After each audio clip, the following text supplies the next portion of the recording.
मित्रों, आपकी नजर में इस दुनिया में सबसे बड़ा पापी कौन हो सकता है? पुरुष या स्त्री? अगर आपको यह नहीं पता है तो इस कहानी को पूरा जरूर सुनिए। इसके बाद में आपको पता चल जाएगा कि दुनिया में सबसे बड़ा पापी कौन है, पुरुष या स्त्री। प्यारे दर्शकों, एक कुत्ता और एक कुतिया प्रेम पूर्वक आपस में मिलजुल कर रहते थे। उन दोनों को आपस में बहुत प्रेम था। एक दिन किसी बात पर विवाद के कारण कुत्ता और कुतिया के बीच लड़ाई हो गई। कुत्ते ने कहा कि इस संसार में सबसे बड़ी पापी और विश्वासघाती स्त्री होती है। मैंने जवाब दिया कि इस संसार में सबसे ज्यादा पापी और विश्वासघाती पुरुष होते हैं। वे दोनों आपस में लड़ते रहे और अपने विवाद के निदान के लिए वे भगवान श्री कृष्ण के पास गए। भगवान श्री कृष्ण ने कुत्ते से कहा कि तुम कैसे कह सकते हो कि संसार में पुरुषों से ज्यादा स्त्री पापी और विश्वासघाती होती है। प्यारे दर्शकों, अगर आप यह कथा सुन रहे हैं तो पूरा सुनिए। इस कथा को आधा अधूरा छोड़कर जाने की गलती मत करिएगा, क्योंकि इस पवित्र कथा को पूरा सुनने से मन चाहे फल की प्राप्ति होगी और आपको बहुत ही बड़ा ज्ञान मिलेगा। इसलिए प्यारे दर्शकों, इस कथा को पूरा सुने। अगर आप श्री कृष्ण के भक्त हैं तो कान्हा का अनादर ना करें। प्यारे दर्शक, तब भगवान श्री कृष्ण से कुत्ता बोला, हे प्रभु, मैं आपको एक कहानी सुनाना चाहता हूं जिससे हम सबको यह साबित होगा कि पुरुषों से ज्यादा स्त्री पापी और विश्वासघाती होती है। फिर भगवान श्री कृष्ण बोले, ठीक है, तुम कहानी सुनाओ। कुत्ता कहानी शुरू करने वाला ही होता है कि तभी माता सत्यभामा वहां आ जाती है और कहती है, हे प्रभु, मुझे भी यह कहानी सुननी है। मैं भी सुनना चाहती हूं कि सबसे बड़ा पाप कौन है, पुरुष या? तब भगवान कृष्ण कहते हैं, ठीक है देवी, बैठो, आप भी सुन लो। फिर कुत्ता भगवान श्री कृष्ण और माता सत्यभामा के सामने कहानी सुनाने लगता है। कुत्ता कहता है, किसी एक राज्य में उग्रसेन नाम का राजा राज्य करता था। उसके पास 4 बेटे थे जो सभी बहुत ही बहादुर और प्रतापी थे, लेकिन सबसे बड़ा बेटा, जिसका नाम भीमचंद्र था, वह केवल प्रतापी ही नहीं बल्कि बहुत ही सुंदर भी था। उसकी पत्नी सुप्रभ भी बहुत ही सुंदर और रूपवान थी। वह अपने आगे किसी दूसरी स्त्री को सुंदर नहीं मानती थी। एक दिन राजा उग्रसेन ने अपने बेटे भीमचंद्र को उसकी किसी बात पर नाराज होकर राज्य से निकाल देने का आदेश दिया। राजा का यह आदेश सुनकर सभी इस बात से चिंतित हो गए। फिर भीमचंद्र अपने महल में गया और उदास हो गया। उधर भीमचंद्र को उदास देखकर उसकी पत्नी सुप्रभा ने पूछा, प्राणनाथ, आप उदास क्यों हैं? आप इतने मुरझाए हुए क्यों हैं? राजकुमार होकर भी आप इतने चिंतित क्यों हैं? क्या हुआ है स्वामी? तब भीमचंद्र सोचने लगा कि मैंने बहुत बुरा किया है और अपनी सारी बात अपनी पत्नी को बता दी। उसी समय उसकी पत्नी सुप्रभा मूर्छित हो जाती है। फिर दासियां ने सुप्रभा पर गुलाब के पानी का छिड़काव किया, तब जाकर वह होश में आई। अब होश में आकर सुप्रभा ने अपने पति राजकुमार भीमचंद्र से कहा, आप मुंह दासी को छोड़ अन्य प्रदेश चले जाएंगे तो मैं आपके बिना कैसे जी पाऊंगी? प्राणनाथ, मैं भी आपके साथ ही चलूंगी। तब राजकुमार भीमचंद्र कहता है, तुम मेरे साथ कैसे चल सकती हो, क्योंकि दूसरे राज्य में अनेक प्रकार के संकट होते हैं और तुम नाजुक महलों में रहने वाली महलों के बिना यह कष्ट कैसे बर्दाश्त कर पाओगी? फिर राजकुमार भीमचंद्र की बात को सुनकर राजकुमारी सुप्रभा कहती है, हे स्वामी, जितने भी दुख दूसरे राज्य में आएंगे वह सब हमारे साथ होते हुए सुखी ही लगेंगे, लेकिन महल के सुख बिना आपके जंगल के दुखों से भी अधिक डरावने लगेंगे, इसलिए मैं भी आपके साथ चलूंगी। अब कुत्ता कहता है, हे प्रभु राजकुमारी। सुप्रभा की आंखों में आंसू देखकर भीमचंद्र ने मन में सोचा कि वह मेरे बिना नहीं रह सकती है, इसीलिए मुझे इसको तड़पते हुए छोड़कर जाना सही नहीं होगा। इन सभी बातों को सोचते हुए राजकुमार भीमचंद्र अपनी पत्नी सुप्रभ से कहते हैं, तुम उदास नहीं होना, हम तुम्हें साथ लेकर जाएंगे। इस बात से सुप्रभा खुश हो जाती है और अपने पति के साथ जाने की तैयारी करने लगती है। अगली सुबह वे राज्य से बाहर निकलकर एक जंगल में पहुंचते हैं। चलते चलते जब वह थक जाते हैं तो वे एक बरगद के वृक्ष के नीचे विश्राम करने का निर्णय लेते हैं। वे बहुत थके हुए थे। ठंडी हवा के झोंकों में उन्हें तुरंत नींद आ गई, परंतु कुछ देर बाद वहीं पर एक सांप ने सुप्रभा को काट लिया। फिर कुत्ता कहता है, हे प्रभु, आगे सुनिए। सांप के डसने से ही राजकुमारी तड़पने लगी और भीमचंद्र की आंख खुल गई। राजकुमारी को तड़पता हुआ देखकर और सांप को जाता हुआ देखकर भीमचंद्र बेचैन हो गए। फिर कुछ देर बाद राजकुमारी की मौत हो गई। इस प्रकार मृतक राजकुमारी को देखकर भीमचंद्र ऊंचे स्वर में रोने लगे। फिर भीमचंद्र ने मन में सोचा कि अब जब जीवन संगिनी ही मर गई है तो मैं क्या करूंगा। मैं भी इसी जंगल में अपने प्राण त्याग दूंगा।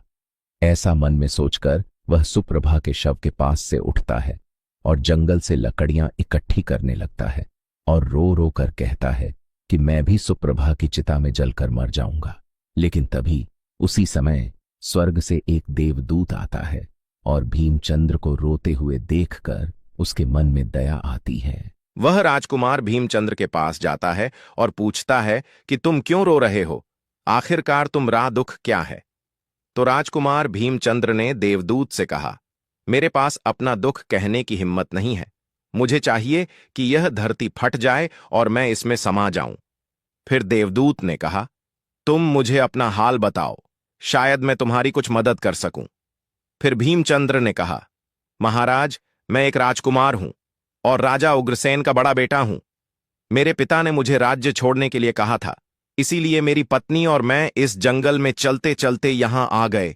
यहां आकर मेरी पत्नी को सर्प ने काट लिया है और उसकी मृत्यु हो गई है और मैं लकड़ियां इकट्ठा कर रहा हूं ताकि मैं अपनी पत्नी के साथ ही जलकर अपने आप को भी अग्नि के हवाले कर सकूं। तब कुत्ता भगवान श्री कृष्ण से कहता है, हे प्रभु, आगे सुनिए। भीमचंद्र की बातों को सुनकर देवदूत कहते हैं, राजकुमार, तू बड़ा मूर्ख है। यह संसार है, यहां इंसानों का आना जाना लगा रहता है। इस शरीर को एक दिन सबको त्यागना पड़ेगा, तू भी इसे जानता है। इस संसार में कोई भी किसी के साथ नहीं आता और ना ही किसी के साथ जाता है। फिर भी तुम मूर्खों की तरह यह बात कर रहे हो। अगर तू जीवित रहेगा तो बहुत सारी रानियां तुझे मिलेगी, इसीलिए मेरे कहने पर मरने का विचार छोड़ दो। इस मानव शरीर को प्राप्त करने के लिए देवता भी बेहद इच्छुक होते हैं। तुम फिर शरीर को क्यों नष्ट करना चाहता है। इस प्रकार देवदूत के शब्दों को सुनकर भीमचंद्र कहता है, महाराज, आपने जो कुछ कहा है वह सत्य है, किंतु ऐसी पतिव्रता पत्नी मुझे किसी जन्म में भी नहीं मिलेगी, इसलिए मैं इसके साथ ही मरूंगा। भीमचंद्र के विचार सुनकर देवदूत ने जान लिया कि यह अपनी पत्नी के बिना नहीं रह सकता है। तब देवदूत ने भीमचंद्र से कहा, राजकुमार, तेरी पत्नी को जीवित करने के लिए केवल एक ही उपाय है। अब तुम मेरी बात को ध्यान से सुनो। यदि तुम इस उपाय को कर सकते हो तो तेरी पत्नी जीवित हो सकती है। फिर भीमचंद्र ने कहा, महाराज, आप जो कुछ भी कहेंगे वह सब करने के लिए तैयार हूं, केवल मेरी पत्नी को जीवित कर देना। तब देवदूत ने कहा, तुम्हारी पत्नी की आयु केवल 30 वर्ष ही थी, जिसे उसने बिता दिया। इसके बदले तेरी उम्र 80 वर्ष की है, जिसमें से 40 वर्ष बीत चुके हैं। जीवन काल में 40 वर्ष अभी बाकी है, यानी तुझे 40 साल और जीने का अवसर है। यदि तू अपनी पत्नी को आधा अपने जीवन का समर्पण कर देता है तो तुम दोनों की आयु समान हो जाएगी। अगर तुम यह मान लो तो राजकुमारी जल्द ही ठीक हो जाएगी। इस तरह देवदूत की बात सुनकर राजकुमार चंद्रसेन ने कहा, मुझे मंजूर है। फिर देवदूत ने भीमचंद्र के हाथ में पानी दिया और 20 वर्षों के लिए राजकुमारी के पैरों पर पानी डालने का संकल्प लिया। अब जैसे ही भीमचंद्र ने संकल्प किया कि वह जल को रानी के पैरों पर डालेगा, देवदूत ने कह दिया, दिया पानी को पैरों पर डालने से पहले मेरी एक बात को ध्यान से समझ लो। इसमें एक गुप्त रहस्य भी है। अभी तो तुझे राजकुमारी की आवश्यकता है, तुम पानी डालकर उसे बचा सकते हो।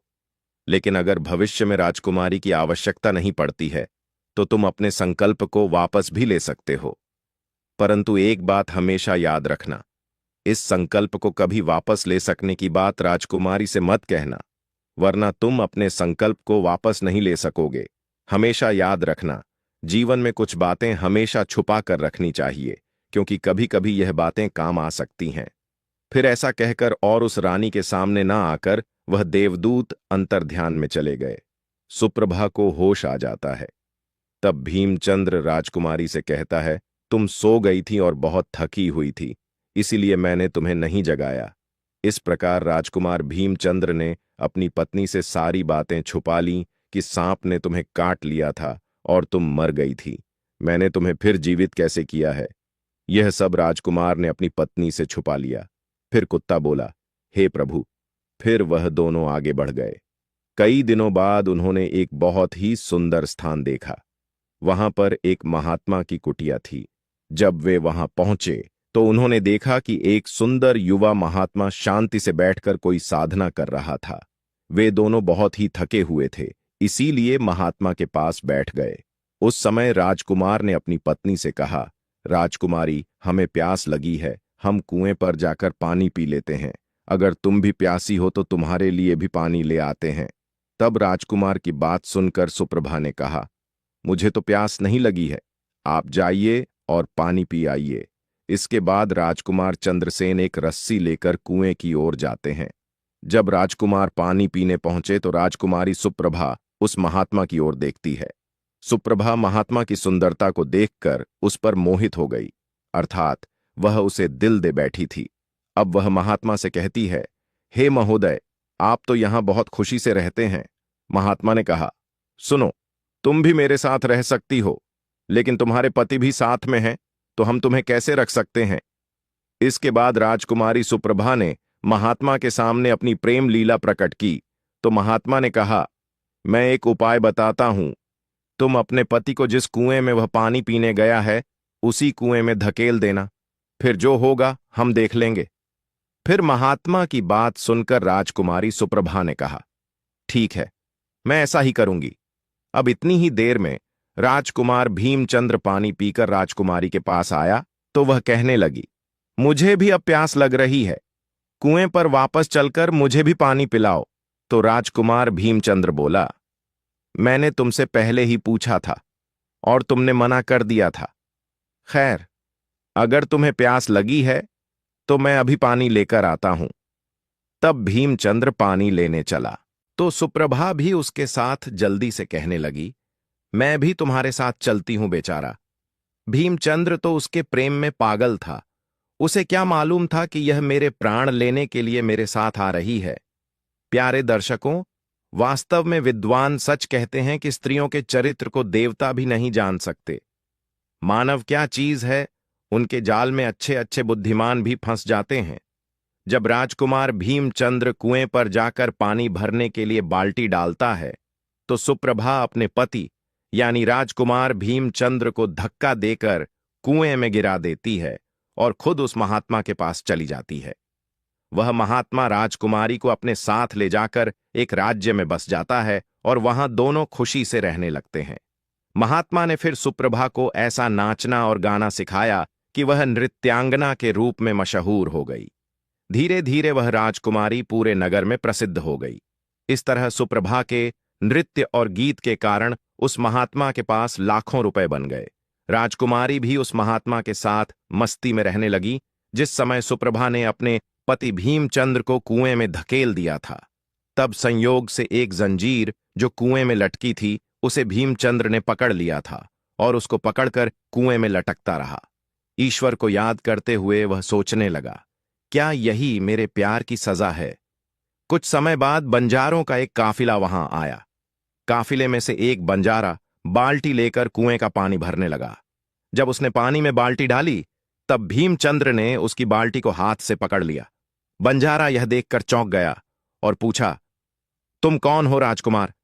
भीमचंद्र ने कहा, भाई मैं अटका हूं, मुझे यहां से निकालो और मेरी जान बचाओ। मैं सारी जिंदगी आपके उपकार को नहीं भूलूंगा। और ऐसा कहकर राजकुमार भीमचंद्र बंजारे से प्रार्थना करने लगा। फिर राजकुमार भीमचंद्र के दुख को देखकर बंजारे को उस पर दया आ गई और उसने भीमचंद्र को कुएं से बाहर निकाल लिया। फिर पूछा, भाई तुम कौन हो, तुम इस कुएं में कैसे गिरे, तुम मुझे अपना हाल बताओ। तब भीमचंद्र ने कहा, भाई मैं अपना हाल आपसे कैसे कहूं, जो मुश्किलें मेरे साथ हुई हैं, भगवान ना करें किसी के साथ ऐसा हो। फिर भीमचंद्र ने कहा, यदि तुम मुझसे जानना ही चाहते हो तो मैं आपको अपनी कहानी सुनाता हूं। मैं एक राजकुमार हूं। मेरे पिता ने मुझे राज्य से निकाल दिया था, इसीलिए मैं अपनी प्रिय पत्नी के साथ एक जंगल में पहुंच गया। मेरी पत्नी और मैं एक दूसरे से बहुत प्यार करते थे।